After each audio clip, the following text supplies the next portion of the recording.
Hi hello and welcome back to our sports Tamil channel. இந்த வீடியோவில் நம்ம என்ன பார்க்க போகிறோம்னா, ஆஸ்திரேலியா டீமோட சாம்பியன்ஸ் ட்ராஃபி ஸ்குவாட் வந்து பார்த்துருப்போம்.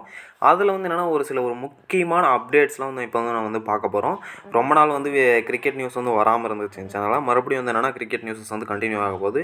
ஃபஸ்ட் அப்டேட் வந்து என்னென்னா, நிறைய பேர் ஆஸ்திரேலியாவோட மெயின் பிளேயர்ஸ் வந்து என்ன பண்ணியிருக்காங்கன்னா ரூல்ட் அவுட் ஆகியிருக்காங்க.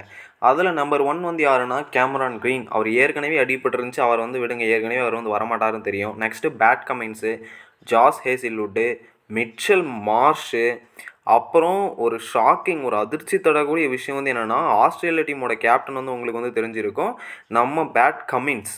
அவரும் வந்து என்னென்னா ரூல்ட் அவுட் ஆகியிருக்காரு.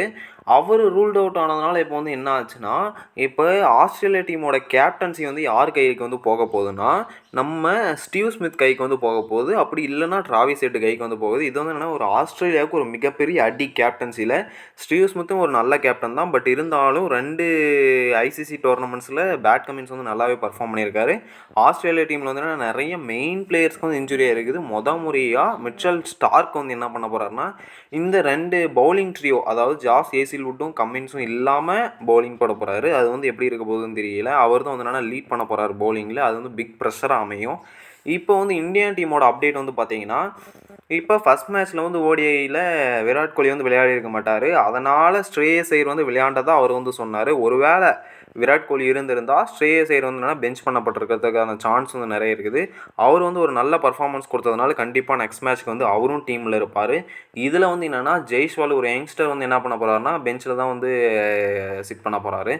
ஏன்னா வந்து என்னென்னா ஒரு யங்ஸ்டர் வந்து என்ன பண்ணலான்னா, கொஞ்சம் வெயிட் பண்ணலாம் அவரோட பிளேஸ்க்காக. அதனால் வந்து ஒன்றும் பிரச்சனை இருக்காது. எனக்கு தெரிஞ்சது என்னென்னா, மறுபடியும் சுப்மன் கில் தான் வந்து ஓப்பனிங் இறக்க போகிறாங்க. அங்கே 2 பேர் ஓப்பனிங்னா கன்ஃபார்ம் விராட் கோலி நெக்ஸ்ட் மேட்ச்சுக்கு கம்பேக் கொடுக்க போகிறாரு.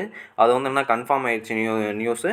கன்ஃபார்மாக அதே தான் பிளேயிங் லெவனும் அதே மாதிரி தான் இருக்கும். ஒன்றே ஒரு சேஞ்ச் என்னென்னா, ஜெய்ஸ்வாலுக்கு பதில் விராட் கோலி வருவார். ஓப்பனிங் வந்து என்னென்னா கில் வந்து ப்ரொமோட் ஆகிடுவார் முன்னாடி. அதுதான் வந்து என்னென்னா இதோட நியூஸாக வந்து இருக்கும். இதில் வந்து என்ன ஆகுதுன்னா, கேஎல் ராகுலோட பொசிஷன் வந்து என்ன ஆகுதுன்னா, நம்பர் 6க்கு வந்து இறக்கிட்டாங்கன்னு வந்து ஒரு இது வந்து இருக்குது. அதை பற்றி உங்கள் கருத்து என்னென்னு கமெண்ட் பாக்ஸில் சொல்லுங்கள். தேங்க்யூ.